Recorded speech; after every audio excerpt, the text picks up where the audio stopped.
Welcome to Thursday Night Knives. I'm Bob DeMarco. Coming up, a new one from Bill Harsey Jr. and Spartan Blades. I get a really sweet gift from our good friend Shane Gables, and it's been a Charlie Foxtrot of a work week. And so this is open mic night. Let's just talk. Whatever's on your mind, well, especially if it's knife oriented, but man alive, it's been a hard one. And tomorrow is going to be even worse. Robert Brancheski, how's it going, sir? Good evening, Junkies, he says. Well, good evening to you, sir. I hope your week has been a good one. Kep McNessart, howdy, Bob, Jim, Junkies. Speaking of Bill Harsey Jr. and Spartan Blades, he has his tactical Kep McNessart. He has his tactical Kephart or Nesmuk coming out. Jeez, sorry, that was hard. So a tactical Nesmuk coming from Bill Harsey Jr. design and the old Spartan Blades. Hello, Blade Ogre. How's it going? He says, hello, all. Well, good night to you. Weston Probst. How's it going, sir? He says, hey, everyone. Hope you're doing well, Weston. I just said good night, everyone, like I'm our president. I don't know if you remember this, but he started a speech with good night. I think it was his State of the Union address. He started it with good night, and then you had all these people backpedaling for him as usual, saying, well, what he really meant was it is a good night to have a good evening. And no, that wasn't Fetterman. That was our fearless leader, but I'm sure John Fetterman has said some other great things out there too. Poor guy getting pushed along by his harpy of a wife. James Moore, how's it going? Hey, knifers, he says. Well, it's great to have you here, man. Mark H, how's it going, everyone? Well, it's going well. You looked like Pepe Le Pew, not Pepe Le Pew. Who is that? That guy right there? Jim, help me out. I used to love that. Not Pepe Le Pew, but the other ethnographic cartoon character. Anyway, it doesn't matter. We'll remember it in a second. But I gotta say, guys, thanks for being here. It's awesome to have you. Do feel free to.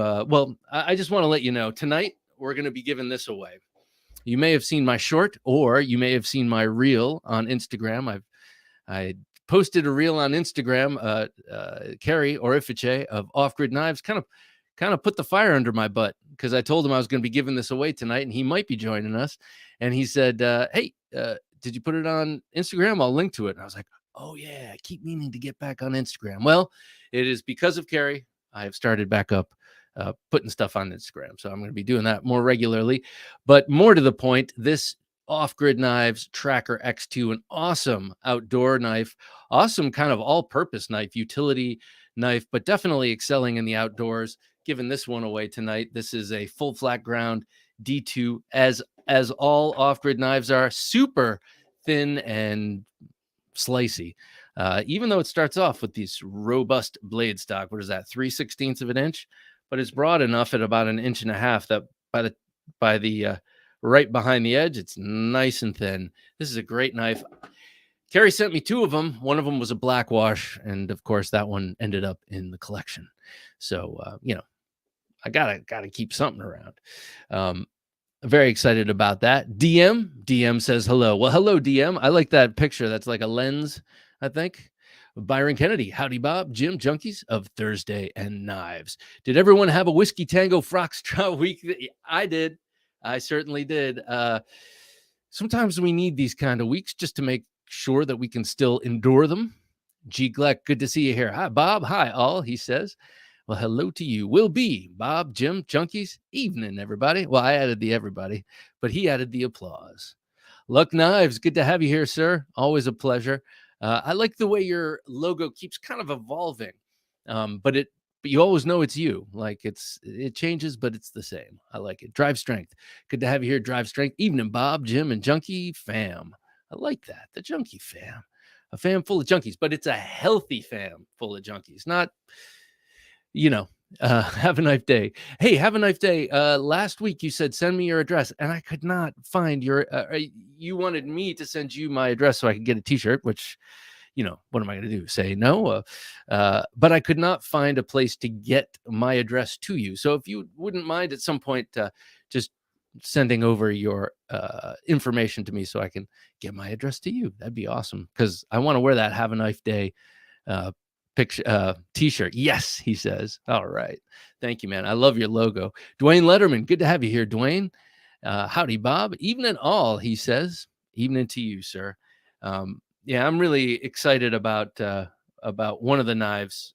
Well, I'm excited about all the knives I was carrying today, that's for sure. And we'll go over that in a few minutes, but it's really due to the generosity of a good buddy here. And we'll get to that. Just a great community we got going on. As I mentioned, we're going to be giving away the off-grid Tracker X2. Well, this week, I've been kind of glued to my Stinger XL. I am loving this Stinger XL. And yeah, I'm going to put this under the knife cam. And I saw, let's see, who was it? Oh, it was Mike Emler posted a video of his this week. And actually, I did not get to watch the video. It's on a long list. Do you ever do this where you go through things you want to see and you just tap it for a second on YouTube so that it's in your history so you can come back to it? Well, that was one of the videos. That was Mike Emler's view of this. But I could tell from the title, he digs this knife, as do I. Super sharp, stylish, and has a real timeless military look to it. Have a Knife Day says, I have sent you an email via your website a couple of weeks ago. All right. Well, I will look for that then. I'll look for that. Okay. That's weird that I didn't get it. I wonder if it got spammed, but probably not. Probably not. It's probably me. I had something like that come up this week where I thought I had downloaded or uploaded all of this footage. This is for work, for a very important show, important to my job, that is. And when I went to the media folder finally to start editing it, it was empty. And I was like, oh my God. I almost flew into a rage. But then I thought, I've been very squeamish about reformatting my drive lately, so maybe it's still on my record drive, and there it was. So all's well that ends well. That could have really added to the Charlie Foxtrot work week, but luckily it didn't. That was kind of a small victory, kind of when you realize, wow, I didn't really mess up. And of course, I went to our engineers and I was like, there's something wrong with the drives, I put the stuff in there and it's just sort of erased. And then I realized as I was talking to him, I'm like, no, I probably just flaked. Hello, Cobalt. Good to have you here. And I always try and decipher those runes, but I can't. The Cobalt, perhaps, something like that. Anyway, Cobalt, good to have you here. I can try that again, he says. Yeah, actually, if you don't mind, you don't even have to put anything in the body of the email. Just it'll be at the top of my email, and I'll definitely have it, and I'll respond with my address and my shirt size, which is extra huge. Just kidding. It's not. G. Gleck says, newest edition this week, especially after your video, Bob. Spartan Harzy dagger. Crazy nice. I agree, sir. I have mine right here with me. And you know what? Today, I went to the Spartan website and lamented the fact that the Les George dagger is sold out again. They've had it up twice. It's sold out twice. And it's a moral imperative that I get that dagger as a companion piece to this. Manny Z, good to have you here, Manny. Hey there, Bob, Jim, and everyone, he says. Well, Manny, it's a pleasure. Remember, it's Thursday night and, Thursday Night Knives, but also the beginning of the weekend. Even though we have to work tomorrow, many of us, still the beginning of the weekend. That's when the bridge and tunnel crowd stay home, right? I'm just kidding. G. Gleck says, yep, I tried to. It was a lame because I got to their website and I was like, oh, look at all these things they have in stock. Not what I want. They did have a lot of things in stock, including the Bill Harzy tactical Nessmuk that I just mentioned. And what else did they? Oh, they have a new Bill Harzy fighter. And it's a Bowie, it's a clip point, and it's pretty cool. But my next bit of Spartan money is definitely going to the Les George dagger. But the lesson here, Spartan blades, so awesome. They have these, long running at this point collaborations with two of my absolute favorite designers, Les George and Bill Harzy Jr. And there are others also, but those two guys are two of my favorites in terms of their design. I feel like I can pick them out of a lineup every time. All right. All that being said, I think it's time for a pocket check.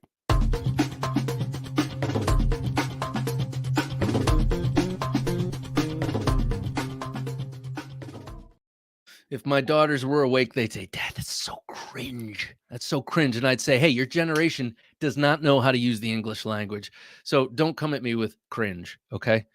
This is the knife I was talking about right here. This is the Manix 2 lightweight in S110V, CPM S110V. And this was a gift from Shane Gables. Now, you may remember last week, I just in casual passing mentioned that he was selling a bunch of knives on Instagram, and I think now maybe it was to get the really sweet slicer grind XM18 he's been making videos of that he just got. And I said, "Oh, I hope he still has the Manix. I want to get that from him because he was offering it at a great price." And he insisted on just sending this to me. And I thought that was, after I protested the customary 2 times, I finally agreed on the third. Now, some cultures, like the Persian culture, you have to say, no, I couldn't accept 3 times. It's called taruf, at least as far as I remember. And after the third time, then you may accept. And it's funny because I had a Persian girlfriend quite some years ago, and I remember going out to dinner with some family members, and getting through the door of the restaurant was hilarious because there was a back and forth 3 times. You hold the door. No, I couldn't possibly. Yes, please. No, couldn't go in. Oh, yes, please go in. No, can't. Okay, fine. After 3 times, then they would go in. It was like, oh man, at least it's not raining. But kind of a cool little cultural thing. Anyway, all that is to say, Shane, I'm humbled, and man, I love this knife, and what a generous gift. And as I mentioned in my video of this knife, you sort of rebuffed any gestures of reciprocation. But as I mentioned in my video, I am Sicilian, or at least a quarter of my Italian blood is Sicilian blood, and that means I can wait, and then I'll spring it on you in a surprise. But this won't be one of those bad revenge served cold surprises. This will be a trade served cold. This will be one of those things. And one of these days, you'll get something cool in the mail, and it will be from me. So I carried this today, and I will be carrying this for this foreseeable future. What a great knife! I mean, okay, so I used to have the Manix 2 XL, which was great. Reminded me of a barong, had great action. I even had a deep carry clip on it. Just a great knife, but I wasn't carrying it as much as I wanted to at the time. Hey, what's up, man? How's it going, Shane? Speak of the devil, your ears must have been ringing. And oh, by the way, thanks for the stickers you sent. I put one up at work. So the next person who sits at my desk after I retire or leave or whatever will open up the cabinet and see an Edgy American sticker looking right back at him. Very cool gift, Edgy American, says Byron Kennedy. Yeah, no doubt. Super sharp. Is this your edge, Shane? Because it has a really insane edge on it, and S110V. Let's see. Lux says, I'm tempted by the mint M4 Manix. Ooh, yeah, that mint color is nice. It reminds me of the Tiffany blue, or whatever they call it, Celeste. Tiffany, the jewelry store, all their boxes are in that color, and it's very famous. Or like the Bianchi road bikes are kind of that same color. Yeah, with a black blade. I think that's a temptation you should give into. I do. And actually, if you need the permission, here's the verbal permission. If you need it written down, I'll get that to you. Drive Strength says, any idea when Spartan is releasing that USMC K-bar inspired blade in Magna Cut? I want one bad. No, I don't. But I did see that if they're calling it, if it's the Spartan Harsey Fighter, that is, I believe, in Magna Cut, and that is out, or that was on their website. It's $198, and I'm pretty darn sure that was in Magna Cut. But what I was going to say is, I've never had a regular size Manix, and I really like the size of this. It is perfect, and the lightweight and that dark blue. It's not that chipper, cheerful blue. It's more of a like a deep brooding blue, and I like it. Kelly O'Neill, good to have you here, Kelly. Hello to everyone, says Kelly. Well, hello right back. Shane, that then oh wait. 1000 grit edge stropped at 9 micron for lots of bite. Yes, it does have lots of bite. And this is something I am uh I'm starting to see the subtleties of certain steels, like 154 cm. I have noticed you can get a super high polish on it by stropping it ad infinitum, but it gets slick almost. I mean, it's very, very sharp, but it almost gets too slick. Like you need a little bit of that toothy edge in that. And I'm wondering if that's the case with this, but it's got a shiny edge and bite. So, man, this thing is awesome. Shane, I thank you again. And now that I have you in person or in virtual person, thanks, man. I love that knife. Next up on me today was the Jack Wolf Knives Laid Back Jack. I went all the way back to the second release, which is now almost a year old, I guess. Ground Fog, good to have you here, Ground Fog. I had the canvas, black canvas micarta, or I have the black canvas micarta on this one. It has taken on the patina nicely and kind of gotten to the point where the beautiful leather case, the suede on the inside is not soaking up the oil now. So yeah, I put a little oil on this one, but this is mostly my own funk. But I love this knife. I don't think. Oh, I did. I used this for the collar thing, except it wasn't on my collar. It was coming out of the front button seam. I had an errant thread. Errant thread. That's the only thing this did. Then again, I did use the Mannix for all the food prep at work, and I ate a weird, long like grouping of food because I didn't have any chance to sit down and eat a whole lunch. So I was just like, at one point, I grabbed a piece of chicken and was just eating it like an apple while I was typing. It was kind of nasty, actually.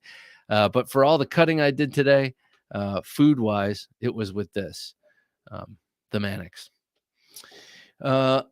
When the Mannix came, it had a little bit of tape residue on the blade, which I loved because it means it was getting used and loved before it came to me. And I know Shane definitely uses his knives and has a, what should I say? A refined collection. He doesn't collect gobs and gobs of knives. He's paring it down to some essentials, some of those knives that you just can't live without, or do without, I should say. Okay, next on me, I had the Nova one. This is not coming out of my belt these days. Nova one in 154 cm. Actually, this is a blade steel where, or this is a knife where the 154 cm kind of made it apparent to me that I had overstropped just out of desire to make it extra in terms of shine and sharpness. And yeah, it was razor sharp when you push cut it through paper, but to start the cut, if you're gonna slice to start the cut, I had almost polished it too sharp. So I went back over it with a rough sort of ceramic stone and kind of gave it a little bit of a tooth. And I'm really liking the way it's cutting now, even more than before. Just because it's shiny doesn't necessarily mean it's, or a polished edge doesn't necessarily mean that it's the way that it should be. This one here is on pre-order. Yeah, that's right. Go to theknifejunkie.com/Nova1 between now and March 31st and get on the pre-order for this beautiful knife. And I hesitate to call it beautiful because I designed the blade, but really this is all Matt Chase. His handle design, his overall size and profile. I just changed the blade, and man, I love this thing. And I think you might too, but I don't know. Everyone's different. Something interesting happened today because I had an unexpected work situation pop up where I had to stay late to help a friend out, a friend in need, as they say. A friend in need is a friend indeed, with a grip of steel that makes you feel you're not in this world alone. And so I helped my buddy out, and that meant staying late. It also meant staying late around some quote unquote dignitaries.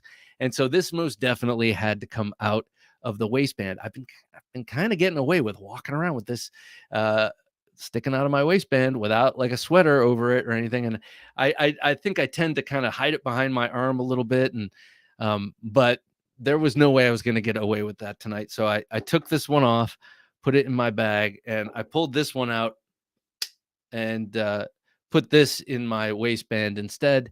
This is the Voyager XL from Cold Steel, as you know, with that Bowie blade. And yeah, it's big, but it's folded, and it goes all the way under the shirt line and the belt, especially if your shirt is bloused out a little bit. So no one knew I had this very, very capable and large Bowie on me folder. And ergo, this is my emotional support knife for the day, because I wasn't about to go do that job with just a slip joint and a folder in my pocket. I needed a third, just in case. Who knows? Who knows what's going to happen, especially when you're around dignitaries. So this was one that I had on me, and it did bring that support I was looking for. All right, ladies and gentlemen, this is what I had on my person on this day. What did you have on your person? Let me know. Drop it in the comments. Better yet, well, yeah, just drop it in the comments. Let me know, and we'll talk about it right here. As I always say, you give me inspiration. That's where this inspiration for this came from.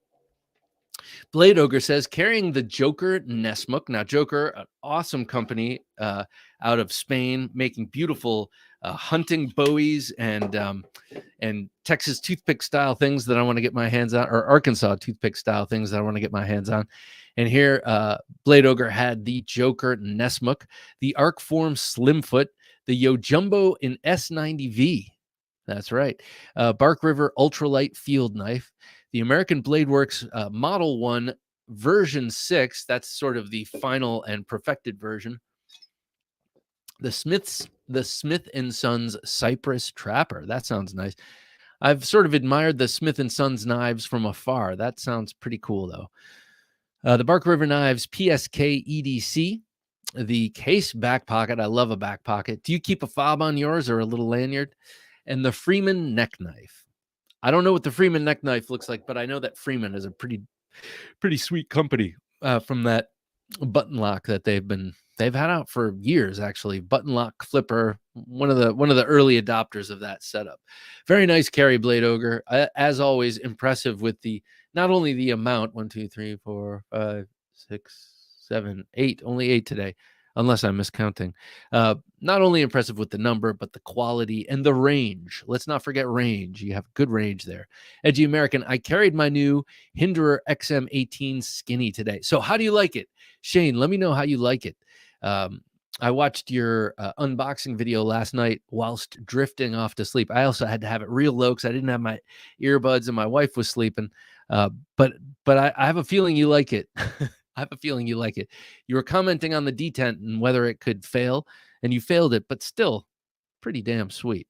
Weston Probe said, carried the CRKT CEO today. I like the way people are using that as kind of like a tissues term or a Kleenex term. I've been hearing people call it like a CEO knife, even if it's not a CRKT.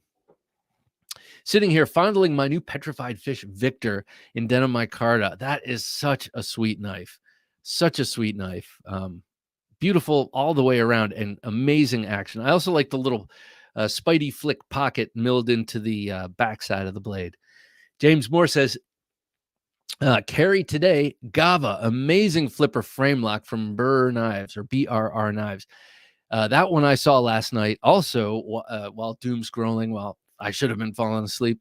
And that that knife has like a really beautiful sort of modern faceted looking handle, almost like a stealth fighter a little bit with the different facets and a really nice blue ano.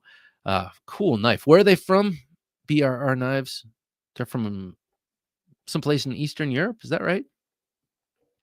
Edgy American says the Nova 1 has a Bill Harsey sole to me. Ooh, I like that, man. A Bill Harsey sole. Yeah, I could see that. I could see that for sure. And it's got a little bit of It's got a little bit of Fred Perrin in it, I think, in the handle. Um, yeah. Oh, I like that. I'm gonna go with the soul of a Bill Harsey. Professor EDC, good to have you here. Oh my God, Professor EDC. The other day, I'm at work naturally, and I was getting my edit machine set up, and of course, that's a good time to look at Instagram while everything's coming up. And he had just started an interview with Miguel Barbudo of Spain and his beautiful knives. Dave, this old sword blade reviews, and myself, we talk about his knives quite a bit and pass pictures back and forth. They are so beautiful. Professor, I did not understand really any of it, and then I had to tune out pretty quickly to get back to work. But he seemed like a nice guy. He had a nice face. You know what I mean? Like you look at some people and you see their face, and you're like, this guy seems like a nice guy. He had a nice face, and he makes nice knives, and he looked like the two of you were having a very engaging conversation. So nicely done, Professor EDC. And what a guest. Does he speak English? And can I have his phone number? Professor EDC says, Bob, Jim, everyone, hope you're all doing well on this awesome Junkie Thursday night. Yeah, man, I'm doing awesome. I am, now that I'm here. I'm doing great. Actually, I got home in time for dinner with the ladies too. So good evening for me. Have a Knife Day says, I just got my Medford Praetorian T murdered out all black. Nice. So the Praetorian T is the all tie Praetorian. Just ordered a copper bead for it, and I'll be making a reasonably sized Parador's lanyard. Ordered it in July of last year. What is a Parador's lanyard? Is that a certain pattern? A and B. Do you always put lanyards or the fobs on your knives? And C, are you going to VEF this one, or are you going to leave alone? Well enough alone. Greg Maroney, good to have you here, Greg. What's up, y'all? He says. Well, how you doing, man? From your picture, you look like you're being you're in a good mood. Colin Maison Pierre, designer extraordinaire. Feeling fancy today with a Trevor Berger EXK Plus. It's a beauty. Wow. Nicely done, sir. Nicely done. Byron Kennedy says, got a Sencut Sakshi. That is a nice knife. I put mine away. Off-grid all-day Necker and a Rosecraft Applejack. Okay, I've been. First of all, that Sencut Sakshi. I have the one with the neutral G10 handle. Got it from my brother-in-law for Christmas. That is a great knife. If you want a little fixed blade knife, that was actually on my list this week of great EDC bag knives. That's a good fixed blade to throw in your EDC bag. And then you mentioned what was the last one? Rosecraft. I am interested in Rosecraft. I've been seeing a lot of their stuff. Some of it looks a little wonky to me, I must admit, but audacious in design. And then some of them just look absolutely appealing. DM says, love them knives, Vandal. I want to get that. Tucson. Very nice. Oh, that reminds me. Okay. Now it's locked back in the frontal lobe. Professor EDC says, carried my XM18, Jack Wolf knives, Javelina, and Leatherman Wingman. Man, that is a perfectly rounded out carry. What you neglected to say, what kind of XM18? What kind of blade do you have on that? Nick EDC, good to have you here, Nick. Hey, gang, Bob and Jim, he says, whilst clapping. Golf clap. Manny Z says, I've got the Nimble X and a Devo Stout. Very nice. Two sweet knives from kind of the hot young innovator types. You know, we got the Devo, one of them, half of them here, Colin Maison Pierre of CM Design, and then the other, what was the other one? The Nimble X from EMP EDC. Very, very cool knives. Like both of them, but also both from young talent, new to the last couple of years talent like that. Joker knives as well as Kudaman, both from Spain, are pretty good production knives. And I have one of those. I have that Kudaman Bowie, which is over there. And then there's a third. I for a hot minute, I was looking at a bunch of different Spanish knives because of the variety and some of the cool stag I was seeing. And there was a third brand from Spain that seemed pretty impressive. but I can't remember what that was. Kep McNessart says, today I'm carrying the LT Wright Knives Frontier First, Exodus Knife and Tool Adventure Craft, and Buck 110 Sport. I shouldn't put and there because there are two more. Buck 110 Sport. So that's light. And, they changed the blade a little bit, right? Just a little bit. Less of a dip in the clip. The Jack Wolf Knives Javelina Jack, and the Wingard Wearables Quill. Wingard Wearables Quill. I'm sorry, Jim, can you just pop back to that last one real quick? With the Javelina Jack. So when do you guys allow yourselves, those of you who have multiple Jack Wolf knives, when do you start going back in the catalog? Because when I get a new one, I carry the crap out of it, and then towards the end of the month, I start checking out the other ones. I don't know. All right, Kep McNessart. Will B says, I had the Grimsmo Norseman with gold hardware, the ProTech CCK California Custom Knife Show Edition Mordax, the Concept Preta 2, sweet one there, the Spyderco Smock, the Spyderco Ronin 2, Axial Alpine, the Riot Exo, the Olight Baton 3, Baton 3 Pro Max, and Open Pro. Damn, man. All right, so he's in open competition here with Blade Ogre. Very nice carry, man. The Mordax, does that look special? Does that have a special element to it because it was a California Custom Knife Show? I'd like to know. Oh, Muela, that's who it is. So Blade Ogre says, yes, love Joker and Muela knives from Spain. So Muela was the first one I knew about when I was a little kid, because we used to get some catalog to my house when I was a kid. I can't remember what it is now. It was not a knife catalog, but it would have Muela knives in it. And then not too long ago, when I was going through my Spanish knife thing, I went on eBay and saw that there was one there that totally brought me back to childhood. It had kind of a cheesy wooden handle. And so I dragged my feet on getting it, and then someone else snatched it up, but it was there for a good price. Chris says, it was 9 knives. Sorry, man. By the way, looking into overalls now, just to keep them all up. They do have, you could do suspenders too, but suspenders are tricky. They are. Like, you got to kind of almost have that, the 80s stock market look to rock them appropriately. It's like that or the country look. The Freeman is a little thick necker with a bottle opener on the back. Oh, nice. So these knives that have incorporated bottle openers, how important is that to y'all? I want to know. I like it. I rarely use them, but I kind of like having that little capability designed into knives. Cobalt says, today on me, number 1, the Les George Sicario. We have an aristocrat with us. That is sweet. That's a sweet looking knife too. The American Kami Colubris. So bought it before Mr. DJ Urbanovsky decided to disappear with the money that people gave him for the knives they never got eventually. I kind of wonder, dude, what happened to American Kami? So Kami, Kami, is a maker of kukris. I believe that's maker of kukris. But this guy, DJ Urbanovsky, seemed to be having a thriving custom business, and he had Boker making, I think, the Colubris, or a version of one of his knives. And then, man, it's like he evaporated. I never heard anything about him again. Did he just did he just leave with people's money, or did he die, or what happened?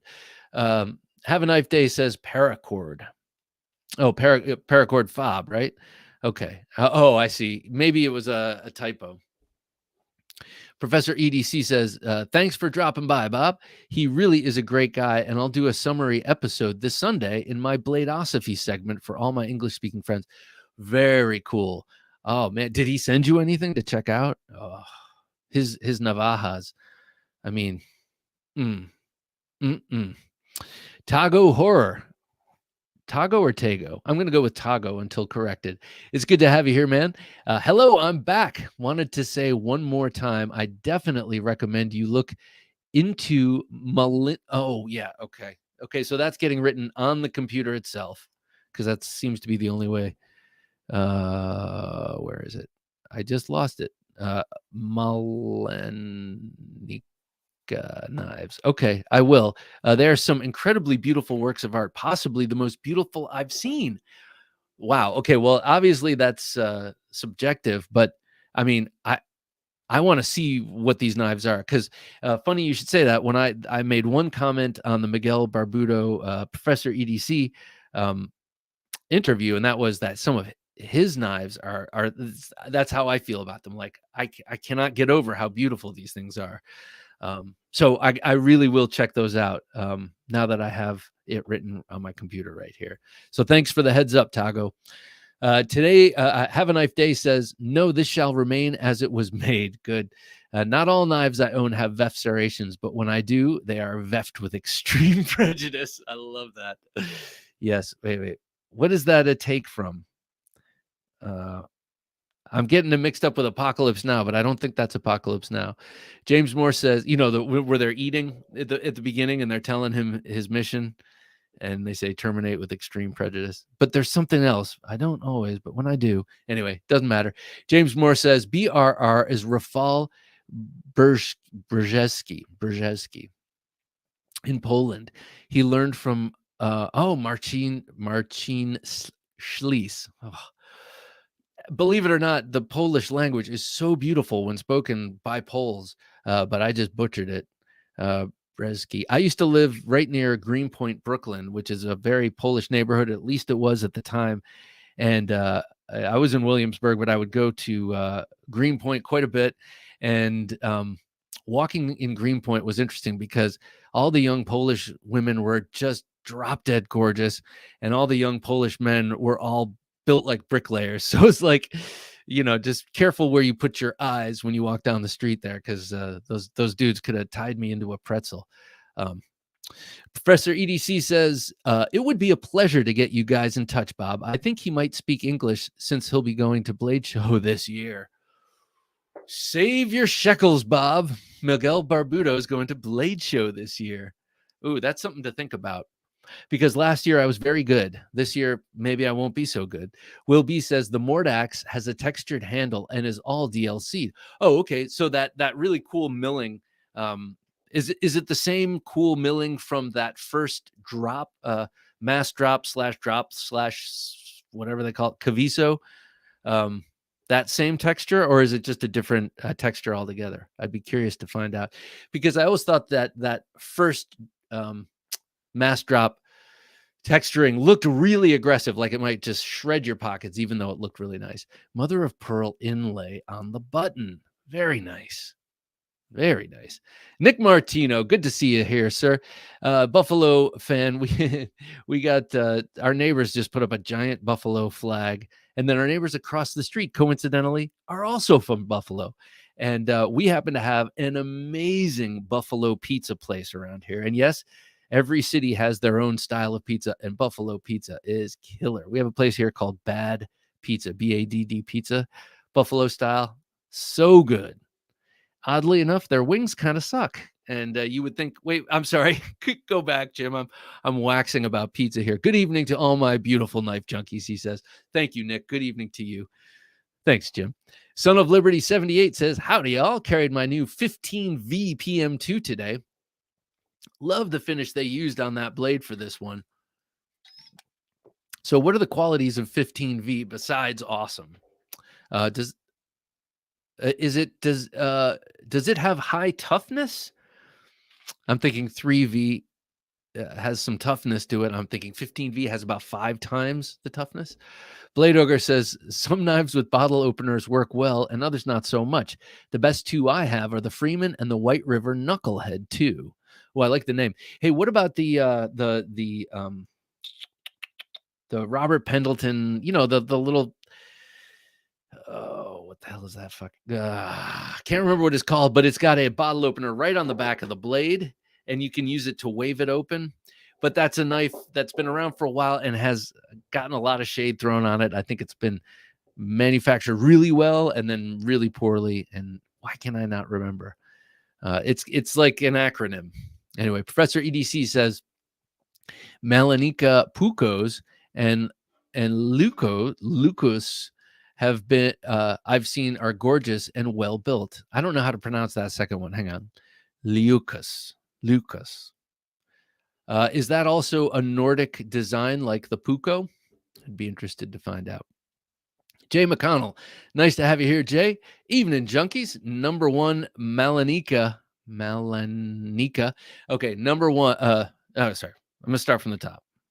Evening Junkies, +1 on Malanika. Okay, so he's agreeing. I've got a 4V Puko with maple burl and antler. Man, that sounds gorgeous. And it's probably the most comfortable knife I own for extended woodwork. How cool. All right, I'm definitely, you know what? I might even be following them because the name looks familiar, but it's not coming right at me. Nick Martino, love the shirt, Bob. Yeah, thank you. It's my wife. She gets me all these cool knife themed t-shirts. Tago Horror says, also, yes, you are pronouncing Tago Horror correctly, or correct. And if you happen to ever get a Malanika, I'd love to see a video on it and what you think. Although the wait list can be very long. Oh, well, I am the kind of guy who likes to go around wait lists by getting what I can get on the secondary market. Or like this, I lucked out. It was a matter of timing, which is rare for me in knifedom. But I got one of these. I got this and my other my other Randall #2 from Knife Center just on a fluke. They just happened to have them, just like I like them. And so I bought them there and kind of skirted around the 5-year wait. Will B says, no, it's different. A honeycomb pattern. Very nice. Oh, I sent a photo to your email, Bob. Oh, man. I think I may have. I think I don't know. Man, I'm sorry. I'm sorry if I just don't remember.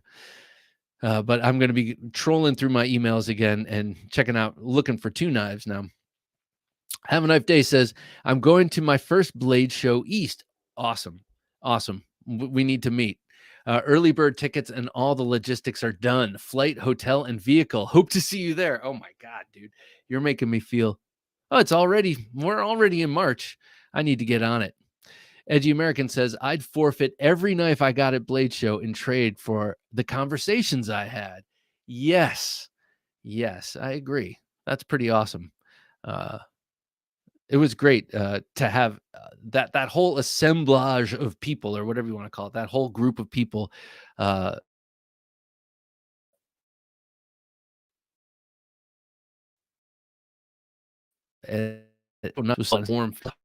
it's big time Bills country here.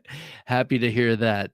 That's funny. Yeah, because we're right outside DC, so you wouldn't expect to see that here. Hollywood Tactical, good to see you here, sir.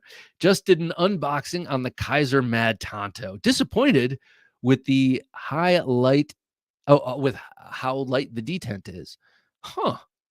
My detent is not light. Mine springs open pretty nicely. Maybe you got a lemon, or maybe I got the lemon and it just lemoned on the good side of things. Colin Maison Pierre says, I just got that hilarious GEC #25 Beerlow with half the blade as a bottle opener. I love it. Okay. I don't like the way that looks. For some reason, I was talking before about bottle openers on knives. Well, that I'm not crazy about. And then the look of the new Rosecraft with the big choil in the slip joint. I don't know, something about it rubs my eye wrong.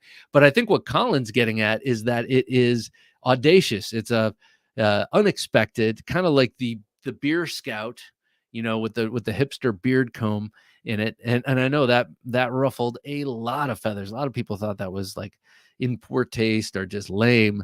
But I loved it. So I understand where you're coming from, Colin, in your love of the Beerlow. Son of Liberty 78 says, simple. The higher the V, the better the steel is. Yes, I think I agree with you. I don't even know what V stands for. Vanadium, I guess.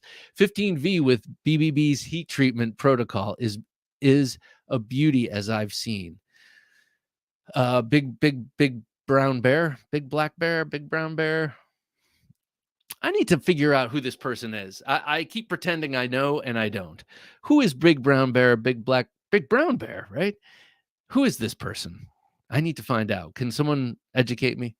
Cobalt says, after a few excuses, DJ just disappeared from all social media and his website got down. Which is sad because, in my humble opinion, he was a really interesting designer. I got a few of his tools, love them. Yeah, I agree. I thought his stuff was really interesting, really cool. And I saw some videos early on, maybe 5 or 6 years ago, where he also seemed cool. And man, you just never know what's happening in someone's life. Stuff happens, and either interests change or people go down bad paths, or something happens and things just change, and suddenly you're gone from the scene. That is too bad, because he was pretty talented guy. Professor EDC says, yep, both are Nordic knives. So that's the Puko and the Lueka, something like that. Hollywood Tactical says, also unboxed the Kaiser Mini Harpoon in 10V. Need to do more research on all the extra Vs. Yeah, no kidding. No kidding. All right. I just want to take this opportunity to show off the knife we're going to be giving away. Luekus are much longer Puko. Oh, yeah. Okay. I think I've seen a few of those just recently. And I also saw a real long Sax. Who had that? I think that was Legion Tactical had one of those. Will B says, I just sent the email 10 minutes ago. Okay. You didn't forget about it. Thank you, Will. Thank you. It's just confirmation that I'm not losing it, or that if I am, that's not how I'm losing it. So this is what we're giving away tonight. This is the Tracker X2. I did put up a pretty nice, if I do say so myself, video on these not too long ago, and I showed off this in the blackwash version. Now, in a fit of real bigness and generosity, I kept the blackwash version, thinking that most people would like the stonewash better, that this would appeal more to more people. So in my bigness, I took the black. I love the way the black one looks. It's really awesome. But I also did think that people would like the stonewash better. So this is the giveaway knife. This is D2 blade steel. That blade is 5 1 2 3 4 5 1/4 inches long, which is a great size for just about everything. Big enough to get this would be a good batoning knife for small kindling, for pieces of wood that big or so. It would power through that with that wedge shaped blade. And yet it's so broad, it is still a very slicey blade, as you can see in cross section here. So a great food prep knife at the campsite, great woodcraft knife, or whatever you call it, like camping knife for making wood stuff, making curly cues to light your fire and such. And then you got your linen micarta here. It is contoured and textured and milled. Very, very nice. Sometimes with linen micarta, like in this Nova one, pre-orders are open. You can barely see the weave of the linen because it's so fine. Ooh, I like how it's getting polished. This is the side that's rubbing up against my shirt, or sometimes my body. It's getting polished on that end. I like that. But here you can see because it's not polished, you can see the fibers and the weave of this. I am going to say this is linen micarta. It's linen. And what is linen but canvas? It's more it's more refined canvas, I guess. So this is what we're giving away. But also, you gotta take note. They have, and by they I mean Off Grid and Carrie Orifice, they are always doing like this constant quality improvement, and they have changed from the pancake style sheath, which has a larger footprint, to a taco style sheath with the fold over, and you get the same drop. Oops, I'm sorry. You get the same dangler here with the Velcro and the snap as you would on the pancake style, but it's just a smaller platform altogether, you get great retention. This is one of these here. I'm gonna where it shoots off. I would have shot this off onto the floor, but it's not my knife, so I'm not going to do it.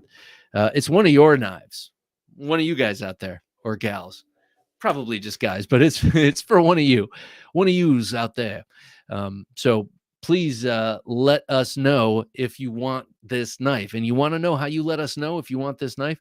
In the comments, put hashtag knife. That's it. Hashtag knife in the comment. Right after you hit the like button, you put hashtag knife, and that puts you right in line to win this knife. We will do the random number generator supplied by StreamYard, which we do here on Thursday Night Knives when we're doing random giveaways like this instead of the wheel. That wheel is for we do that with patrons because we know beforehand who's going to be on that wheel. But yeah, hashtag knife. Colin Maison Pierre says totally feels a bit like a novelty. Totally. Oh, okay, got you. Totally feels a bit like a novelty. Sorry for the jacked up reading. Hollywood Tactical says, let's all agree to ban all future bottle openers on multi-tools and knives. You can almost use anything to lift a cap. You know, you're always a provocateur, Hollywood Tactical, because now you have people saying, wait a second, what about my Swiss Army knife? I'm not allowed to have a bottle opener on my Swiss Army knife? Or what about my beer scout? You know, I don't know if we can ban them all, but I hear you. It does look cool to take a Bic lighter and, though I think they've changed the composition of the plastic of a Bic lighter, because half the time I do that now, it shatters the lighter. It doesn't shatter the lighter, but chips go flying off of it. Go back to the old recipe, man. Blade Ogre says the main bottle opener on the blade I have is the Rough Rider. Wait, our barback also have the DPX. That's what I'm talking about. The Hest, the DPX Hest with a bottle opener on it. But it doesn't work well for me. The Rosecraft Barra has one on the bottom. Yeah, that's right.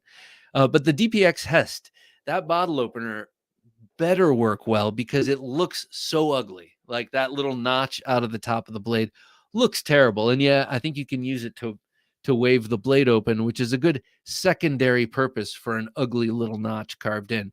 The way I see it is if you're going to uglify a knife, it's got to be utilitarian. Big Brown Bear is Sean Houston. He's not hard to find on YouTube, Bob. All right.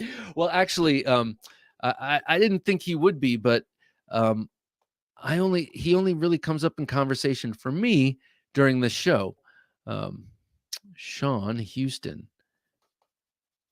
Cool. Well, I will check him out. I will subscribe to him and get to know him. Sean Houston, knife maker and serious steel tester researcher. See, that's how I know him, and I didn't know his name, but I know him as a steel guy, and he created 15V, didn't he? Isn't that his? Flip Solo, good to see you here, Flip. Hey, everybody, who's all gearing up for Blade Show Texas? Man, we were just talking about Blade Show East and how I think it was Byron is all set to go, and you're talking Texas. Yeah, let us know who's going to Tejas for Blade Show. Nick Martino says, and I think you were talking about the DPX knives with the bottle openers on the blade. Not a fan personally. It's like, yeah, that Hest would be a beautiful looking knife if only it didn't have that, because I like all the milling, but I've heard lots of problems about that design through the years. And I think Lion Steel did it. Lion Steel made the lion's share of them, but I think other Italian manufacturers may have worked on that, but never quite perfect, right? Or never quite without something to complain about. At least that's the impression I've gotten over the years. Doesn't Happy Haptics EDC, good to have you here, Happy. Doesn't Berg Blades make a bottle butcher or something? Little stubby fixie with beer opening abilities. Yeah, that sounds kind of familiar. Berg Blades, I love first of all, they have some really cool knives. I love that razor, that straight razor, and I love the two knives I had here on loan. But I like their logo. It's a guy, like this. He's all, he's got a mustache and he's got his dukes up in that old style, and no doubt, the old school guys could kick ass like this. It's just not what we understand these days for fighting. But interesting sidebar in the movie American Beauty came out in the late 90s. It came out right before, well, maybe a couple years before 9/11, I think. So late 90s. There's a scene where the father of the son, that Kevin Spacey is, he's not mashing on him. He's smoking pot with him basically, and the father finds out and he's like enraged, and he puts up his dukes to Kevin Spacey, and he has him like this, in that old school fighting Irish style, and he makes it look tough. It looks like, geez, I wouldn't mess with this old guy. Happy Haptics EDC says, I need a fixie with custom love handle polished scales by Bobby himself. My love handles are shrinking, but they are substantially, they're abrasive, and they've polished this very well. I love it. I love it. Every knife you order from me gets worn on my belt for 6 months before I send it out. Nick Martino says, I always Chuck Norris the like button. Thank you. Chuck Norris, karate guy, you got to use a chop. Will B says, I'm going to the custom knife show this week in Troy, Ohio. Oh, cool. Are you an Ohio boy? Will B? Troy, where is Troy? Because I'm from northeastern Ohio, and I don't remember. I know that there's a Troy. I just don't remember where it is. That sounds awesome, man. I hope you have a great time, and I hope you find something really cool. And if you find a reason to take cool pictures there, send me some. I'd love to see what the custom knife show in Troy, Ohio looks like. I love Ohio. I'm just going to say it right here. I love Ohio, and I think it's a damn shame and a crime how our current administration has just ignored the misery and pain going on there right now. But that's for another time. Flip Solo says, I'm known to fondle the like button. It's like, I'm not going to push you. I'm going to circle around you. Chris McNair says, #knife. Hey, Bob and Jim.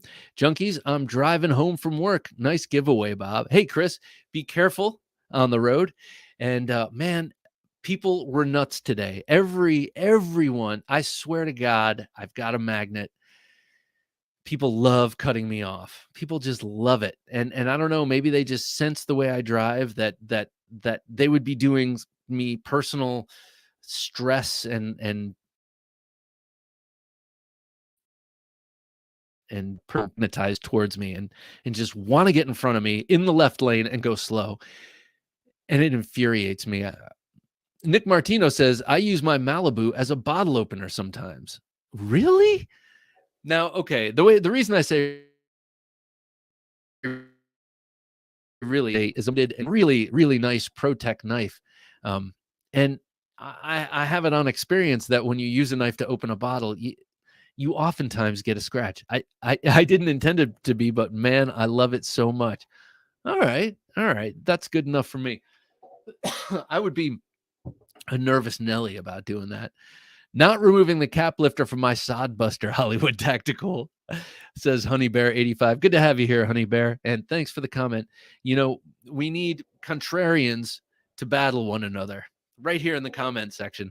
I love Hollywood Tactical. We've had some great conversations and debates right here, but I like the way he speaks his mind, and oftentimes his mind is not popular. It's not the popular way of looking at it, and I always appreciate that because that takes courage, even here in the knife community where everyone is cool and nice. Son of Liberty 78 says, best bottle openers I've ever had were built into my Reef flip-flops. Oh man, you just live a cool lifestyle. I'm suddenly picturing you and then jumping into the Reef. Love it. Edgy American says, Hollywood Tactical, for once we agree on something. Give me a useful tool instead. I love it. That's great. So what would you, say you have a Swiss Army knife with, say, 5 tools, and one of them is the cap lifter with the screwdriver. Don't forget, the cap lifter is also a screwdriver and sometimes a wire stripper. So are you willing to sacrifice the valuable wire stripper and the flathead screwdriver for getting rid of the bottle opener, Shane or Hollywood, or anyone? And then what would you replace that in the tool set with? Curious. Happy Haptics EDC says, just open bottles with your belly button, yo. Class act move right there. Yeah, or you could just ruin your dental work. Yeah, it's like one of those things where like it sucks when you have everything you need to engage in your vice except one critical, like I can't get into this bottle or I don't have a lighter or whatever it is. Flip Solo says, I'm a fan of Zach Wood's Falcon bottle openers. Ooh, I don't know what those are, but is that Zach? Is that Zach? No, no. There are plenty of Zachs in the world. I shouldn't just assume it's Zach in the wild Zach. Hey, Max the Maker. Good to have you here, sir. On me today is my Arcform Alt Pry. Beside that, I have the Kaiser Swayback, designed by Swags. I think I ordered one of those from Blade HQ and they never sent it to me, like years ago at this point. A big yellow egg of silly putty. Okay, I'd like an explanation if you don't mind, if it is any of my business, but you brought it up. I want to know about this. Olight, Pararun 2, Swiss Army Knife, Huntsman, Field Notes, that's a notebook, a fidget coin, and the tactile turn fairway, and Casio Royale. Okay, what's with the silly putty, man? Were you reading the comics? I don't know if you remember that, but that was the big thing they used to advertise for silly putty. You take silly putty and put it on color comics and pull it up and you have them in reverse right on your silly putty. I mean, who wouldn't want that around? Son of Liberty 78 says, Sean didn't create 15V, but through his experimentation, he developed a superior heat treatment for it. Makes it tougher at 65 HRC. Damn, that's cool. Well, thank you, sir. I appreciate that. Big Brown Bear proved what 15V was capable of when treated right, when heat treated right. He pushed the boundaries way beyond. That is cool. That's awesome. So, but what are those boundaries? Is it the toughness? Is it toughness, or what are those qualities? Flip Solo says, I'm going to Blade Show Texas 2. Try for a deep space rock wall. Oh, those are nice. And a bear wallet. I just read an article and I just sort of put a chuckle in my voice, and it's not. I saw that someone was murdered in Bear County, and it was enough to make the national news. I can't remember what the story was. But I remember feeling very proud of myself for not reading Bexar when I was reading the article. I read Bear in my mind. I was like, that's because the knife world taught me. The knife world taught me, and now I know. Tago Horace says, one more thing, my friend. The Malinika wait list is about half a year right now, but I believe it's well worth the wait so you can tell him exactly what you want your knife to look like. You know what? Half a year actually seems quite reasonable for a fixed blade to me. It does not, I mean, for a custom knife, it does not seem, it's not like a 5-year wait on a model that they've been making for 75 years. Hollywood Tactical says the old style of boxing was because in bare knuckle boxing, where they'd box for hour with no rounds or breaks, they rarely punched to the face or head because of the chance of injuring your mitts. Yeah. Have you watched any of the bare knuckle boxing on cable? It's pretty good. I actually tend to agree with Joe Rogan on this, that that boxing might actually be better if it's bare knuckle, because if you do hit to the face, fights might end quicker and there'd be less boxers getting hit in the head over and over and over and over for years and years and getting that CTE, is that what they call it? So an interesting take anyway. But yeah, I like that. I still don't know. I mean, you could still have a regular, like, modern day boxing stance and still punch to the gut. Troy is near Dayton. It's about an hour from me. I'm between Cincinnati and Dayton. Okay. All right. I know. I'm somewhat familiar with that. My parents moved away from Cleveland and kind of moved in that direction. Oh, it definitely scratches it, says Nick Martino, but it's on the inside of the scales. I use the end towards the pivot, use both scales as leverage. I see what you're saying. So to open bottles, and here's just a random thing with two scales.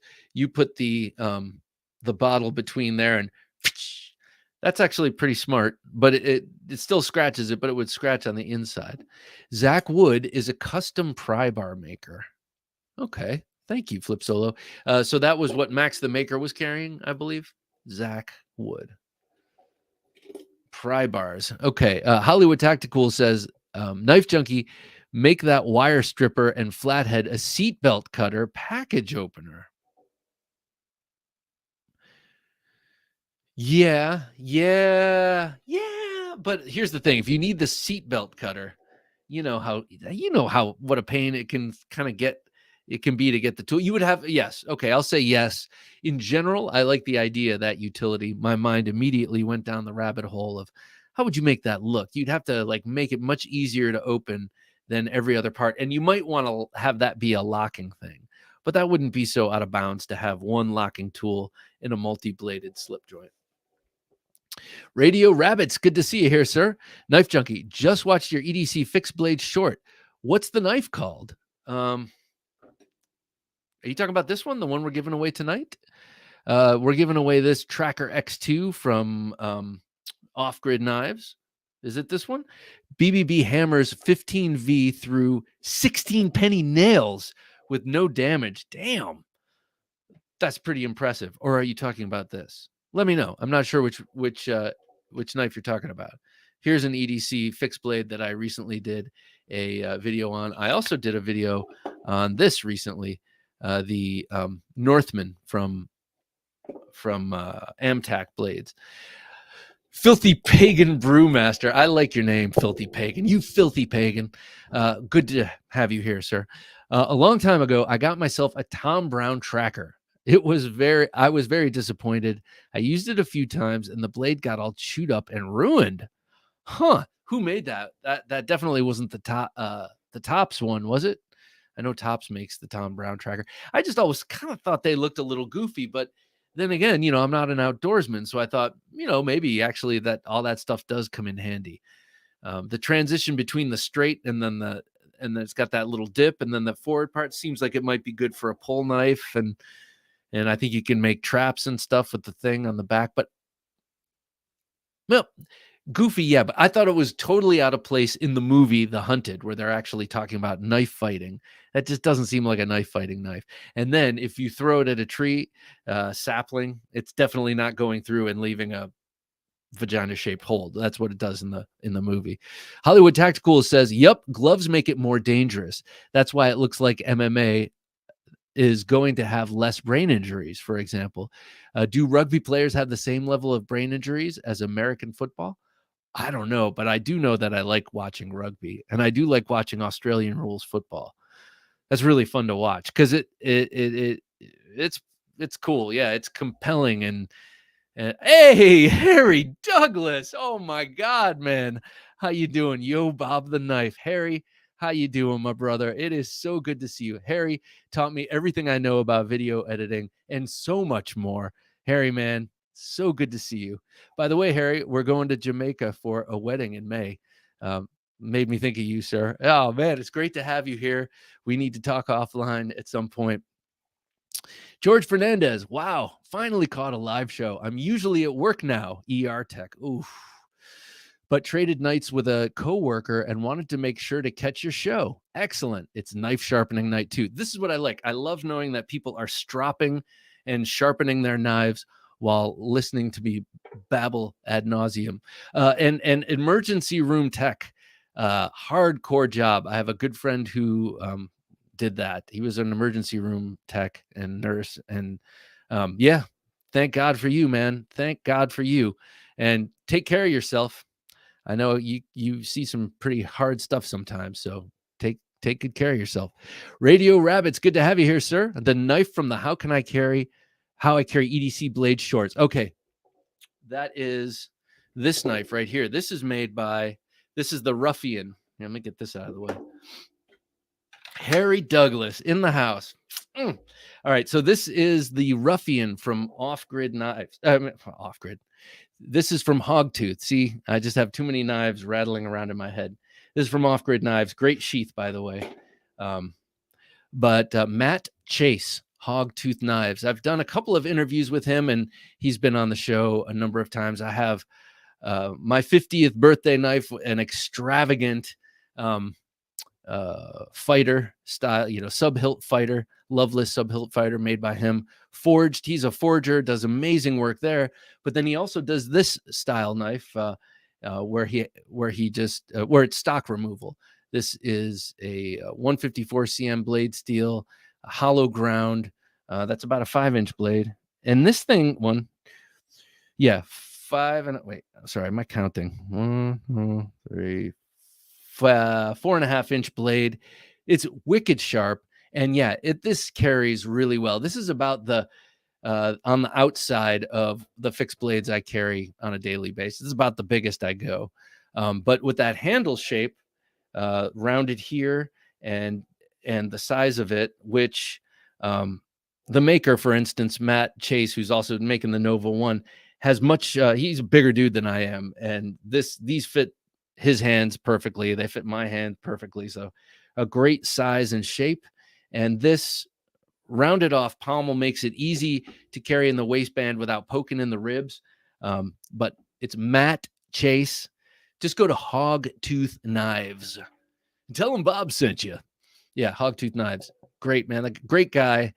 He's a former Marine Corps scout sniper, and just totally coincidentally served on the Kearsarge with my good buddy, with a very good friend, family friend, my wife's best friend from high school.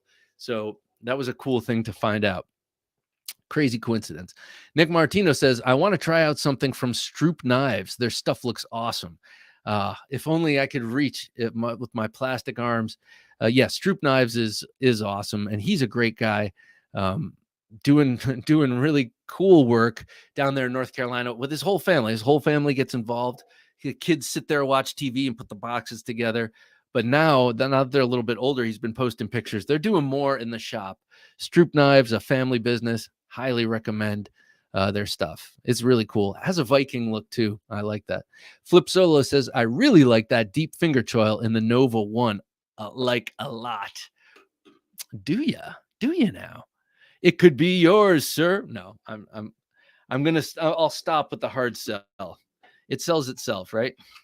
But yeah, I do too, because not only do you have the notch and the thicker blade width, keeping your hand from sliding up on the blade, but I do like the finger guard he puts on his knives here. And then I did not bring out the Tonto, but basically the Tonto is the version from which I designed this one. So his Tonto I've been carrying for a couple of years now. Same overall package size as this one. But yeah, you can see here on the Ruffian, he also has that really nice finger guard there. Just a little bit of added confidence. Now, I'm not going to put my story to tell, but with the Tonto, the Tonto version of this knife, Matt made one of those for a friend's son. Good to see you, man. Peace out, sir. If you're not going to stick around, let's talk soon.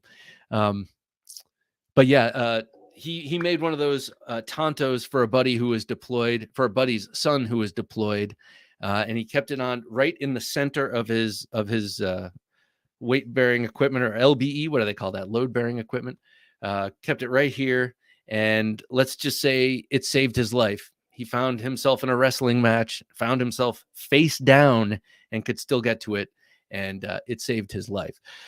So cool work. And then it's stout and proven out in the field. Will B says, I'm anodizing titanium while listening to you babble ad nauseum.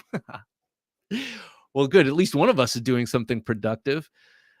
So that's a chemical bath. Is that right? With electricity and the whole thing? I think it's something like that. But that's cool. So is it that hard to get that high voltage green?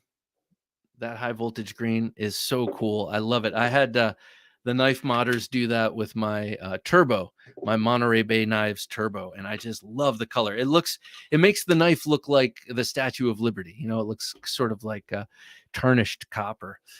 Billy Spar, good to have you here, Billy. Hey, Bob, carrying the Montana Knife Company Mini Speed Goat today. Man, I don't know what the Mini Speed Goat is, but I love the name. And Montana Knife Company, I follow them on Instagram. They make some very nice looking knives. But the Speed Goat, I'm not remembering what model that is, but I love the name. I'll say it over and over. Radio Rabbit says, thanks for showcasing them. They look amazing. Definitely checking out Hogtooth. Cool, cool. And then go with Hogtooth. Everything, including the Nova one, everything from Hogtooth is made in Massachusetts from American materials. So yeah, he forges all of his stuff, except for these things that this style of knife. When you're a guy who works on Damascus steel and complicated builds, he just did 3 blades for Les George's um, uh, 1918 knuckle duster project. Les George casts bronze knuckle dusters in the style of the of the 1918 trench knife, and Matt of Hogtooth made 3 blades that are just exquisitely beautiful. It's a cool project where Les George casts the handle and then has a bunch of great knife makers making blades for it. Anyway, what I was saying was, when he's making the forged things, they take much longer, so for bread and butter, he makes some of these more EDCable things. Most people aren't going to be walking around with $1,500 fixed blade knives with knuckle dusters on them, right? If they can ever get them. So he does make everything, even the water jet process is local to him.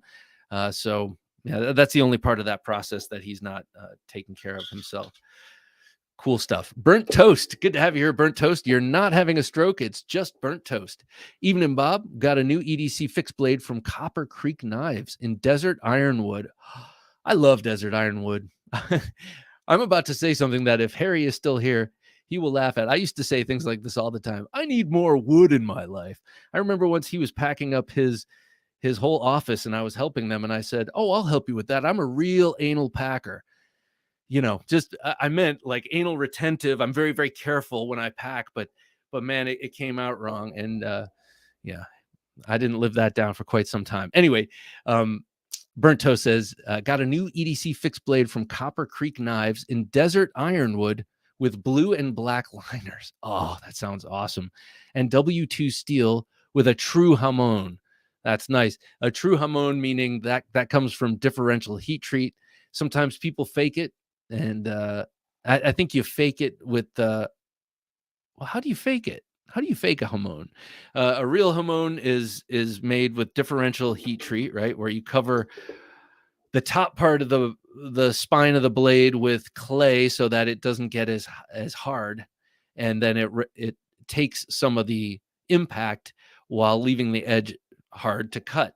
So I wonder, how do you fake a hamon? Is it just with a Sharpie? I mean, how do you do that? I'm curious, but I love the way that sounds with those 2 liners and the desert ironwood. It's just gorgeous. Tago Horror said, I would like to know what your favorite grinds and edges are for all around fixed blade knives. Well, here's the thing. Tago, if I were an outdoorsman, I would probably go with a full height, full flat grind. I think I'd go for a full flat grind with no swedge, thinking that batoning might come up, and for batoning, that sort of wedge shape is good. And then you don't want the swedge for destroying your baton. But I'm not an outdoorsman, so if you are, that's what I would go with. And anyone who's out there who isn't an outdoorsman, I know we have plenty. Correct me if I'm wrong. But what I like is hollow grinds, because I like them thin and cutty and slicey. And I love swedges. It's got to have a swedge, and this one is like 0 ground. I like a 0 ground swedge, or even a sharpened swedge, because the swedge is useful for a couple of reasons. One being at the cross section at the tip, it's shaped like a diamond, basically dagger like, with the swedge there. I'm not sure if that's coming through. Yeah, you can kind of see it like that. So it's valuable for the push cut, or for thrusting or pushing into anything. And then it's good for a flicking back cut. If you're fighting, or theoretically in a knife fight, that it's good to have that swedge there for gouges and tears, and also just bone breaks. You can start like this. A lot of Bowie knife fighting starts like this with the edge towards you and you're using that swedge, you can smash fingers, break bones, and then they can't hold their knife anymore. And then you continue, Um, so hollow ground with a swedge. I do love a recurve personally, but that's definitely not necessary. And overall, Bowie. Bowie is my thing. I love a Bowie knife. Daggers are sweet too, but just less universally usable. Nick Martino says, water jet cut or not, they are still made by him. Oh yeah, no doubt, no doubt. I only bring that up to say to sort of put it in a category other than a forged knife, basically. I will never work with ironwood again, says Shane. I hear it's stinky and it's also gonna like tear up all your belts. Is that right? Is it just too much? Too much like its namesake? Too much like iron? Aberdeen Blade says, got a split. If you draw my name, please pass the prize along to Will B. Take care, all. Aberdeen Blade, sorry I've been gabbing so much, haven't gotten around to it. We'll do this and thanks for joining us, 4 minutes. At 25 after the hour, we're going to give this away. Jim, keep me honest, please. Burnt Toast says, acid etching is the way most cheap knives fake it. Okay, acid etching. I feel like I might notice that. Yes, like on my Vosteed Morgan chef's knife. It's a great chef's knife, but it is way less expensive than it should be for how it looks. And I remember looking at there is a Hamon line there, and it is done that way. Interesting. Thank you. Thanks for the info. Flip Sola says, I just bought a Grail HFB Desert Ironwood Quaken with carbon fiber pins and rock work up the full spine. Wait, HFB, half face blades. Okay. Just bought a Grail half face blades Desert Ironwood Quaken with carbon fiber pins and rock work up full spine. Half face blades make some really cool looking stuff, really nice looking stuff. And a buddy of mine that I train martial arts with has been looking for one on the cheap, and he couldn't find one. And he just got a Winkler belt knife. That son of a gun. Chad Dameron, good to have you here, Chad. Favorite handle material on fixed? He says, micarta or stag. Excuse me, or stag. I love stag. Is all about the look for me. Micarta is definitely about the look, but also the feel. I love how micarta, for instance, on this Dirk Pinkerton Razorback, this is beautiful micarta, and he's a master with the grinder, and the way this feels is incredible. It's like it's smooth but textured. It's dry, but when it gets wet, I should say it's smooth and textured, but when it gets wet, it's almost like it stays in your hand even better. I love micarta, and I love this knife. This thing is awesome. Inspired by the Khanjar, the Middle Eastern knife, and the Hell's Bells Bowie by Bill Bagwell, which I don't see, but it might be a spiritual kind of thing. Happy Haptics EDC says, Edgy American, why do you always type in caps? It's giving me brain aneurysms. Because he's emphatic. Happy, it's habit at this point. It's habit at this point. No, I'm just kidding. Happy, plus in the military, lowercase doesn't exist. Very interesting. It's funny because I've thought about this too. Just because you type in all caps doesn't mean you're yelling. I print in all caps. And when I'm just jotting stuff down, it's always all caps. I've always tried to make my handwriting look like I'm an architect because I love the way that looks. Half face blades. Yes, says Flip Solo. Oh, 1 minute. 1 minute. Everyone put in your hashtag knife. Comment hashtag knife. Even if you don't want the knife, even if you don't like the knife, you could win it. You could sell it. You could give it to a friend and look like a great guy. You could do all these things. Matt from TriStar Knives makes some really sweet little chonky fixies with A2 with a Hamon. He's been on the show. You got to check him out. He's an interesting dude. And his little knives are awesome. He's been killing it. And he did a series where he painted. He's a very talented artist as well. And he was painting the leather sheaths. He has a little series where he painted the leather sheaths. And man, they are out of this world. Ironwood dust is toxic, says Shane. Okay, yeah, I think I have heard that. I also heard bone is terrible for you and smelling. And we all know micarta and carbon fiber kill you dead. Yeah, put on your respirator, people. Nick Martino says, I did not know that. We cut a few down last year for firewood. Man, it's so hard. Firewood, dude. You could have sold that to like the knife world, dude. Chad Damron says, yeah, sucker for micarta on fixed. So great when working hard. Killer grip. I agree. Hey, have we reached peak micarta? I've realized that, or is it just me? So many of my knives are micarta at this point, and at one point it was kind of hard to find, and now it's de rigueur or whatever that word is. De rigueur. Okay, let's do this. Let's do this giveaway. If you haven't put in your hashtag knife yet, oh wait, quick draw 520. Good to have you here, man.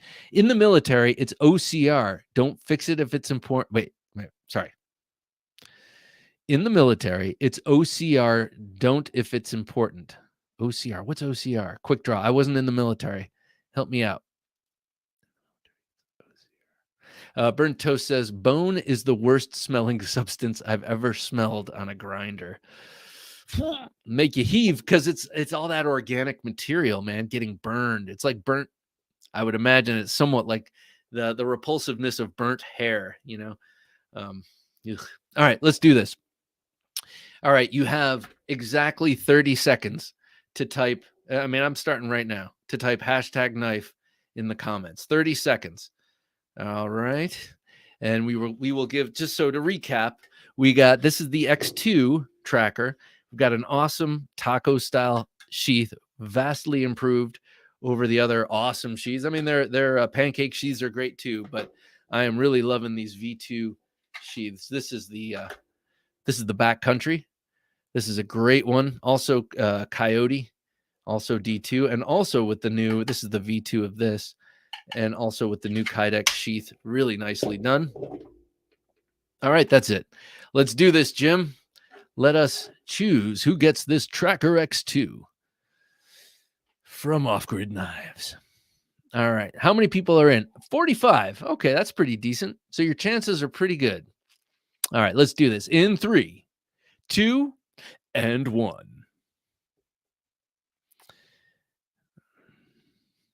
Where do we land here? Huh. All right, Max the Maker. Max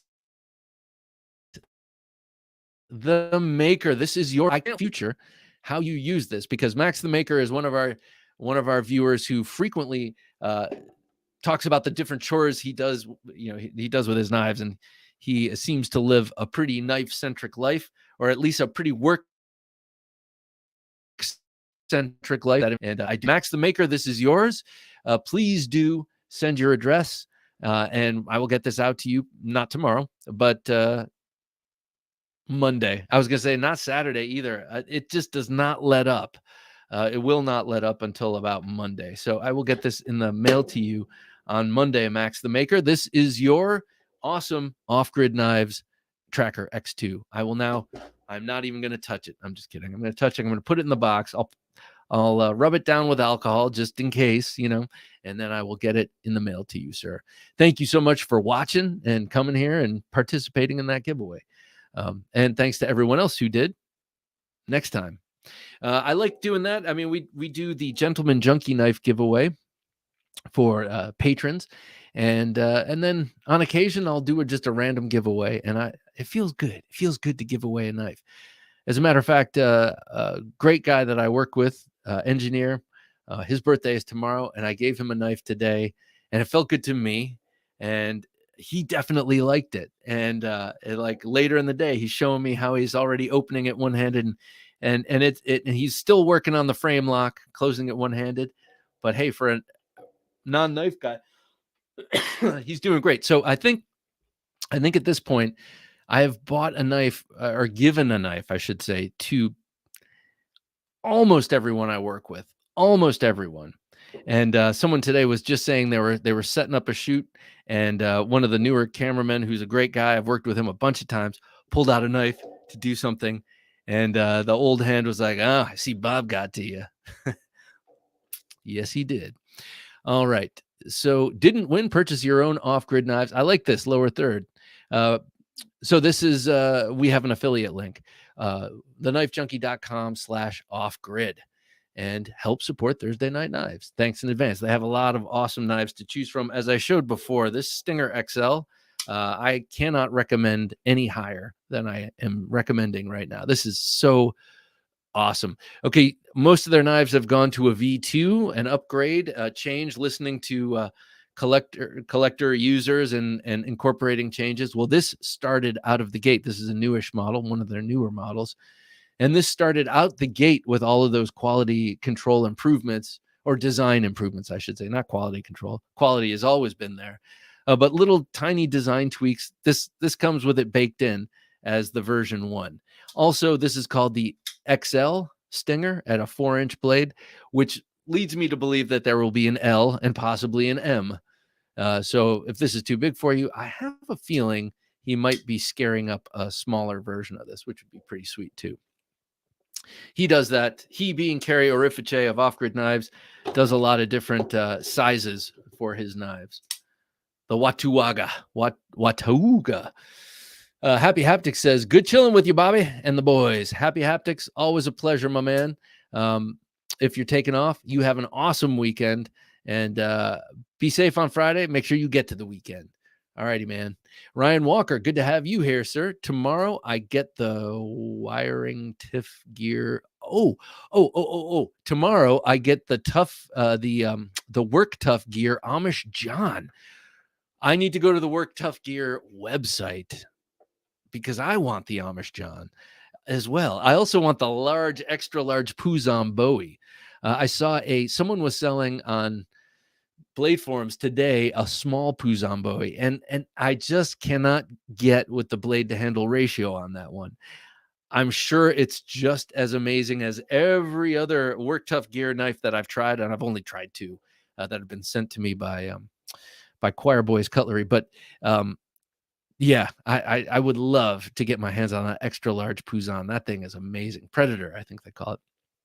Byron Kennedy says, Ryan Walker, that Work Tough gear Amish John looks awesome.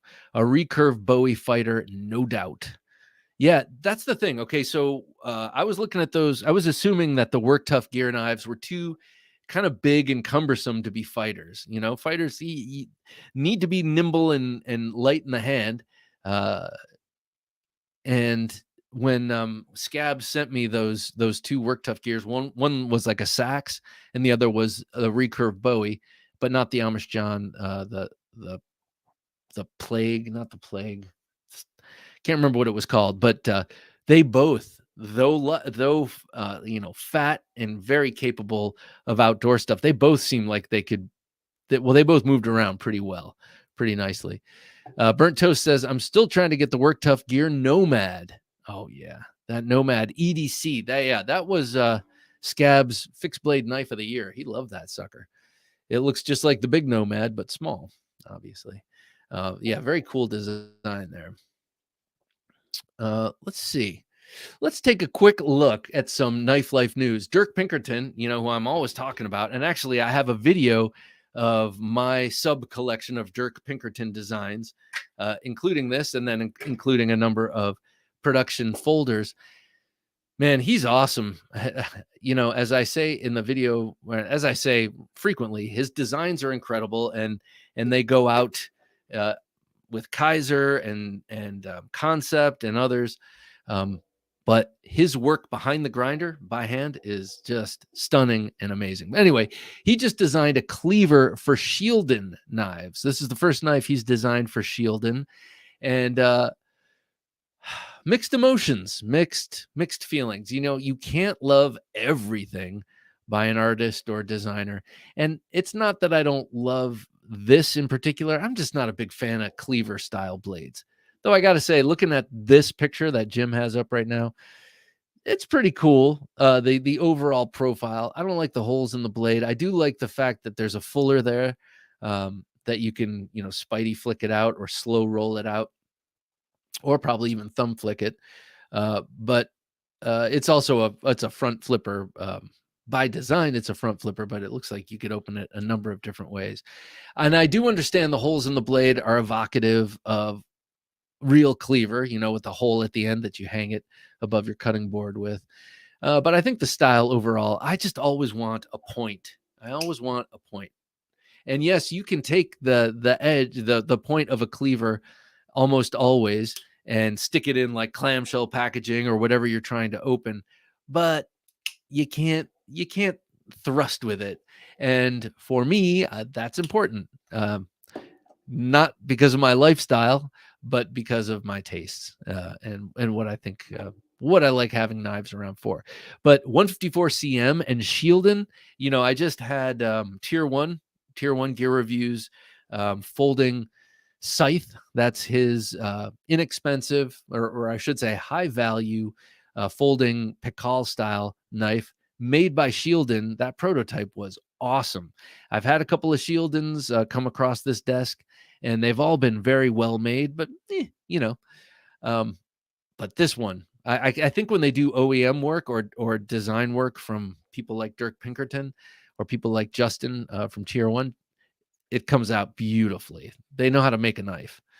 You might not like their in-house designs, but they know how to make a knife. What do you guys think of this thing? Is the cleaver thing over, or what?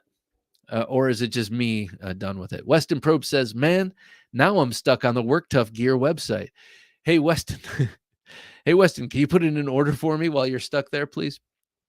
I love that little fighter they came out with. It's not little, but it's little by comparison to some of them. Ryan Walker says, "I see Joe X destroyed that one Work Tough Gear.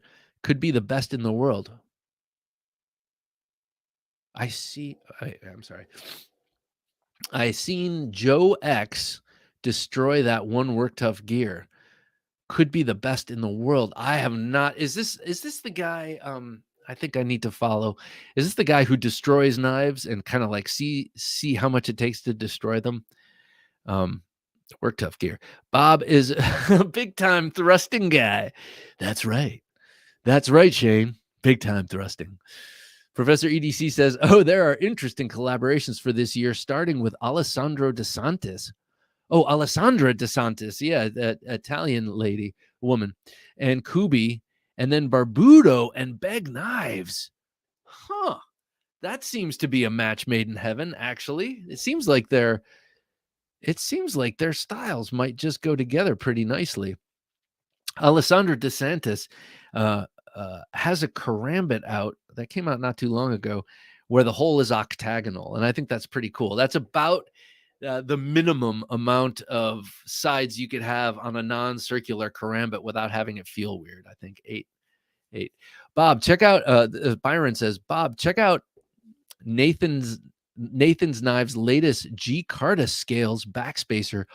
Ooh, he made for the 2 Night Horse knives for Dirk Pinkerton. Fantastic work." All right, I will. Writing it on the computer. Nathan's Knives. I do love G Carta, and I do love this Night Horse. It is so sweet. Yes, Joe X is a German guy who wears a mask. Okay, anonymous, and goes until failure. Yeah, those are fun yet heartbreaking videos. Heartbreaking to see the knife get destroyed, and then sometimes on his channel, which I'm not subscribed to, and I need to, but I've watched a number of his videos. Sometimes when you see a knife that you know and love and trust, and then you see it destroyed, you're kind of like, oh, I guess I can throw that away now. Now that I know it can break. No, but that's a pretty cool service he does. I hope someone's buying those for him. I hope they are donations from the companies. That would be sad to think of him spending, $300 on a Work Tough Gear knife only to do the hard work of destroying it, because I would imagine some work goes into destroying a Work Tough Gear knife. All right. Next up in Knife Life news, I want to show off this new Bill Harsey design tactical Nesmuk we were talking about before. This thing is cool. If they didn't have the new George dagger out, I just might jump on this, because the handle is, okay, let's start with the handle. Look at that handle. That is all Bill Harsey all day long. I could see that 500 miles away. As a matter of fact, it looks like the rock. What was that knife? It was Gerber, I think, and it was in big box stores 10 years ago, and it looks a lot like, well, the handle looks a lot like that. Anyway, I just love the look of this thing, and you know how important looks are to me. I'm a superficial knife guy, but look at that blade too. Yes, it's evocative of a Nessmuk, but it's also very, you know, it's a fighting knife. Look at that. That's a fighting knife. You've got that big sort of bulge at the front. It's like the spine belly of a Nessmuk, uh, which I'm not sure what the purpose is here other than looks and making a big, I'll say it, the term disgusts me a little bit, but it would make a big wound channel.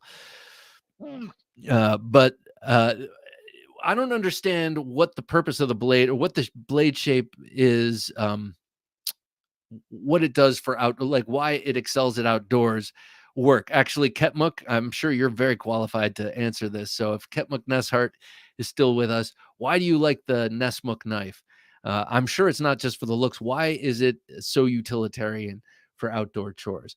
Now, I think that one, the Bill Harsey Spartan Blades knife here, would make a really excellent knife for all, you know, for a soldier or contractor, because it's definitely in the fighting realm, but it's also, I mean, it also looks like it could do everything else, utility all day long.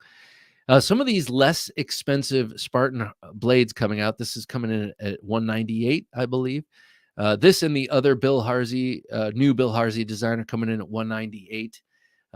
That's Bill Harsey money because he's been around a long time and he's just one of the top designers ever. And then the Les George coming in at 150. I really like what they're doing. I think these are made by Pineland, you know, their collaboration with K-Bar. I could be mistaken about that, but just looking right here, I can see. Oh. That's, see the little tree? There's a little evergreen tree right next to the Hoplite helmet logo for Spartan Blades. That evergreen tree is actually, that's Bill Harsey's maker mark.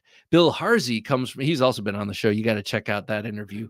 And that was pre-video. So I know he lives in a sort of remote location, so it might be difficult to get him back on with video, but he is such a cool guy. Bill Harsey is, and he comes from a family of loggers out the Great Northwest, logging. Man, I want to ask him about Sasquatch. If he's out there in the Northwest, in the woods all the time, cutting down trees, or if he grew up that way, I should say.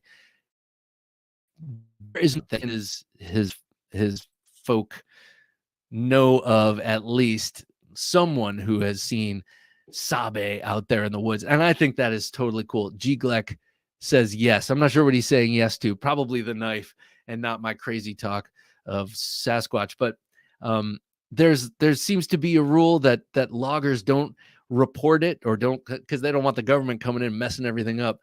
But I just think that's cool. And now, if you all think I'm a crackpot, you knew that a long time ago. Edgy American says, I love when Joe gives up and just shoots the damn thing. That's a win. Wait, what are you talking about? What are you talking about? I need to remember what you're talking about. Sometimes the words just spill out to the point I don't even know what I'm saying. Hollywood Tactical says, nope, there's 0% chance anyone is helping him. I'm sure it's his passion. He does. Oh, I got you, Joe X. I'm sure it's his passion. He does stuff way off reservation, hence the mask. A lot of people are mad at him for doing that. To me, it's data. Yeah, why get mad? I mean, what's the point of getting mad at that? It's not like he took your knife and destroyed it. And you know, your personal collection knife. But even if he does take, even if you're a knife maker or a manufacturer and he takes your knife and puts it through the ringer, at a certain point, it's like, well, you know, this is obviously improper use of the knife and it's a destruction test. Okay. Everything can be destroyed. It's just a knife, you know, so there's no reason to think that your knife will not, you know, will not perish. Yup. B. Harsey. Okay, cool. So there's, it's naive to think that your knife is not gonna is gonna stand up. And it's not like taking the Mona Lisa and destroying it, because these all have he probably doesn't take custom made one-off knives and destroy them. I would imagine he doesn't do that often anyway, or historical knives. It's modern production knives, and I don't see anything wrong with that. Uh, as long as they're his, he's not stealing them from someone and breaking them. He's seeing what it takes to destroy certain knives. And not for nothing, it doesn't mean because it takes an hour to destroy a Spartan and an hour and a half to destroy a work tough. It doesn't make work tough gear a better knife, I don't think. Because you know he's doing things to knives that you're not supposed to do to knives. So I don't know. I don't know. I see nothing wrong with it except perhaps, I'd get that little tear coming down my cheeks that the Indian guy, the Native American guy in the old commercial about littering from the 70s. Don't you remember? Oh, that's right. You're all younger than I am. Hollywood Tactical says, the Knife Junkie, think of it though, Bob. If your hog tooth were a production knife, the last thing you'd want is to find out how soon it gets destroyed. Yeah, I mean, yeah, I guess. But if my hogtooth knife were a production knife, that would mean that Matt didn't make it, and that a manufacturer made it. And yeah, it might stick in my craw a little bit, might make me sad a little bit, I guess. But like you said, it's data, and it might make me a better knife designer slash maker if I saw my knife destroyed and I was like, oh, geez, I didn't even think of that. The handle is the weakest part of the knife of Ryan Walker. Yeah, that's just what I was thinking. Like it no doubt would break somewhere right here. I mean, forget the tip. I'm sure the tip would break easily, but I remember that crying Indian. Yeah, do you remember that, right? And he was on a horse and he was looking down over LA, I think, and everyone should cry looking down over LA. No offense, Hollywood Tactical, but all American cities are on the ropes right now. And yours is not the worst. I think they just took care of the worst in Chicago by getting rid of Lori Lightfoot. Smeagol. Edgy American says, oh, I remember Chief Pick Up Yo Shit. Chief Pick Up Yo Shit. That was in the same era as, excuse me, Mr. Owl, how many licks does it take to get to the center of a Tootsie Roll Tootsie Pop? And he goes, 1, 2, 3. And then he looks at the kid and he says, 3. Great commercials back then, man. Great commercials. I feel like they're not that old, and then you look at when they were actually produced, and you're like, oh yeah, they really are from way back when. Nowadays, we're just assaulted with filth. Nah, yeah. I mean, I say nah, but yeah, I am a curmudgeon. At this point, I find myself, half a century of experience to mull over, and yeah, it's like the beginning of this whole the teardrop chief was right before I'd like to buy the world a Coke. That's right. Oh, Kumbaya. That was a good commercial too, man. And keep it company. But yeah, it's like before this whole worldwide sickness thing happened, I was like, I know exactly how this is going to go down. And it went down worse than I thought, but I knew right from the start. And I'm sure we all did. Like we've seen enough bullshit over and over and the same patterns. And I was like, I know how this is going to go down. And I know the phrases that are just going to like make me seethe every time I hear them, like social distancing. The first time I heard that, I'm like, no, don't say it again, because I know I'm going to hear it 50 trillion times. Ugh. Yeah. Well,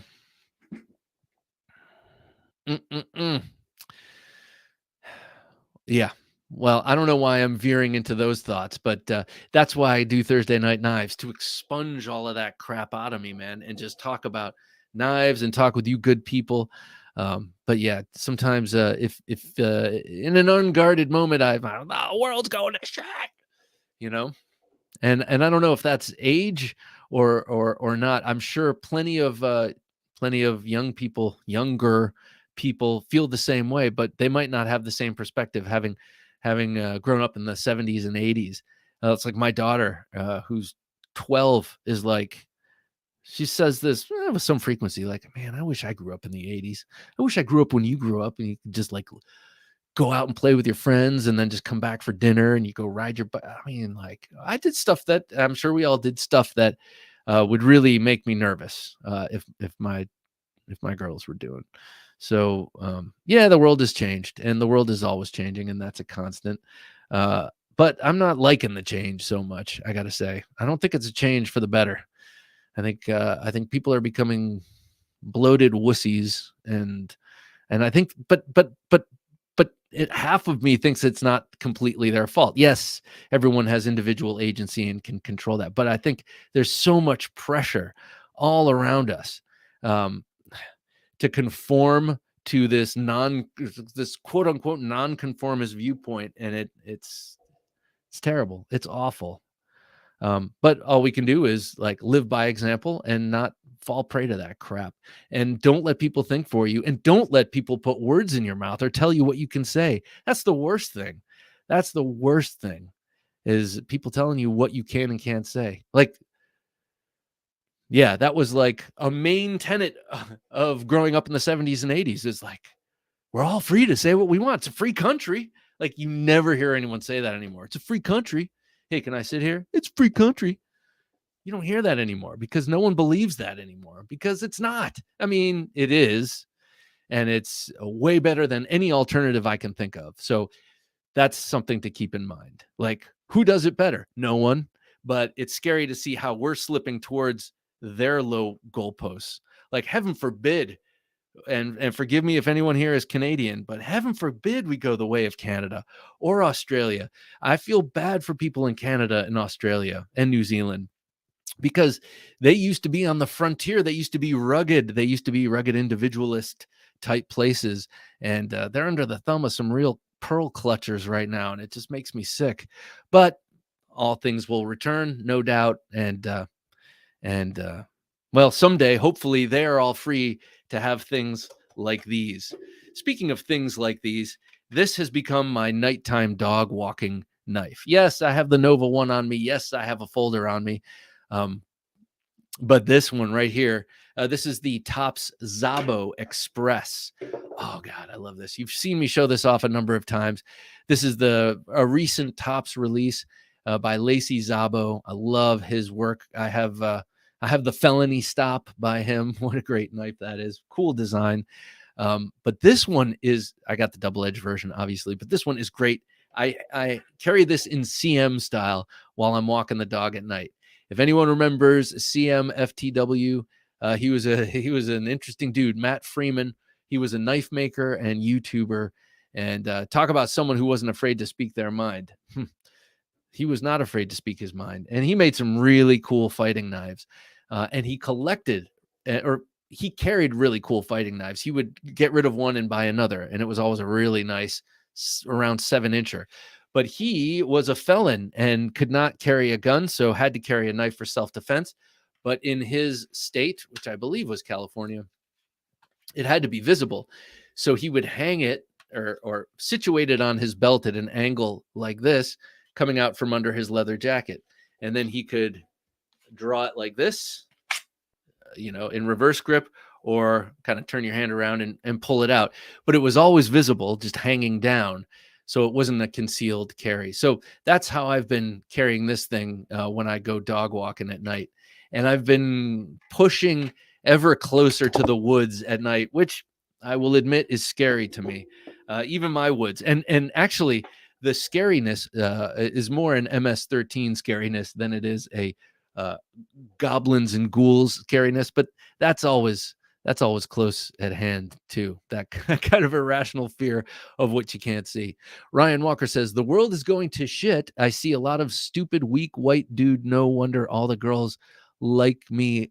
I look like a monster. Yeah, I see a lot of weak men too. Not necessarily all white, but I see a lot of just slackness, like. But yeah, look like a monster. Act like, be a monster. Just keep it, Jordan Peterson. That's his thing. Be a monster. Just keep it under wraps until you need to unleash it. and unleash it for righteousness, and then put it back, because that's what makes you, a good person and not a monster. CMFTW, haven't heard him mentioned in a long time. Awesome knives. Yeah, don't let the memory die. Every once in a while, I'll see one of his knives on the secondary market, and it's always sold by the time I've seen it. Byron Kennedy says that Zabo Express was Atlantic Knives 2022 fixed blade top choice. Dude, Atlantic Knives is a new one for me. What did I? Oh, I got the Kaiser Mad Tanto from there. Great company, man. They have really good prices. Hollywood Tactical screams, if you don't have an oversized double-edged dagger, I question your taste in knives. Yes, I agree with you, man. If you don't have an oversized double-edged, I actually don't have all of mine are reasonably sized. So actually, maybe I do need to get that big Joker dagger with the stag handle. And it's a hunting knife, so maybe I'll do that. I'll get the double-edged hunting knife for hunting Tyrannosaurus Rex, perhaps. You are watching Thursday Night Knives, which is about to pull into the station here. Oh, yes. So Jim brings this up. Check out the newsletter.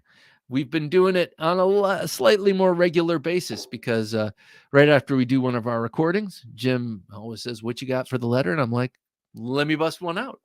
And it is a good way to keep up with the stuff rattling around in my brain, but it's also a good way to keep up with things like this, like news on the Nova One or news about the channel, or just usually it's just some sort of little knife story.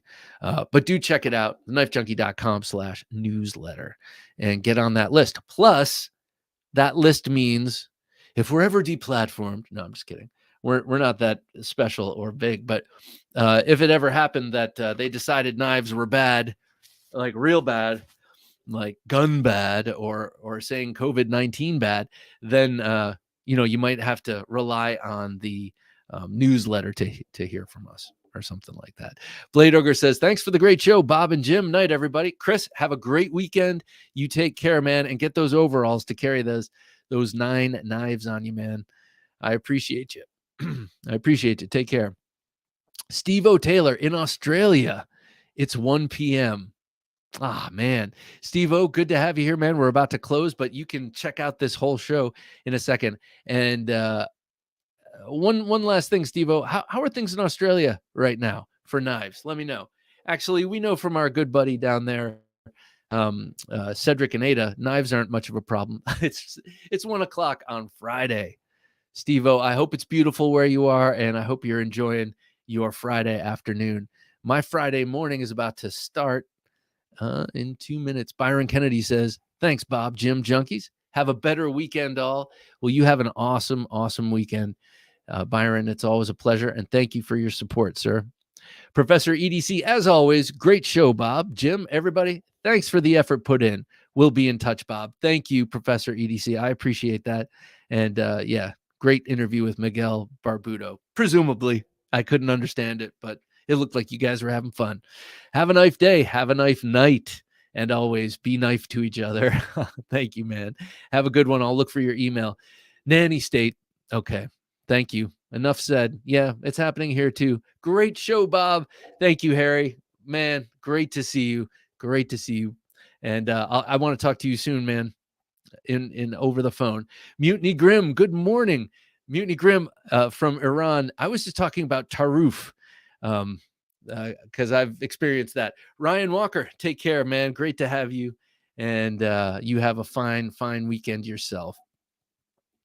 And everyone have a fine weekend. And this will be going out to Max the Maker. Max, if you're still here, I'll send this out on Monday. Just send me your address. And once this is in the mail, I'll give you that tracking number. G. Gleck, stay well, Bob. Everyone, great show. Thank you, G. Gleck. You have an awesome weekend. Jorge Fernandez, oversized double-edged dagger, you say? The D-Bad 17-inch blade Arkansas toothpick. Pretty damn reasonable, and mine is on the way. Oh, sweet. Check it out. Great show, by the way.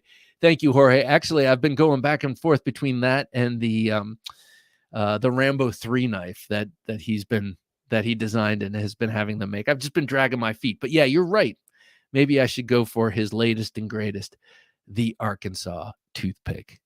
All right, everybody, if you want to become a patron, quickest way to do that is to zap the QR code on your screen or go to theknifejunkie.com/Patreon. Any support, including just watching and talking and commenting and being a part of the conversation, is greatly appreciated. Alrighty, everyone, for Jim working his magic behind the switcher, I'm Bob DeMarco saying until next time, don't take dull for an answer.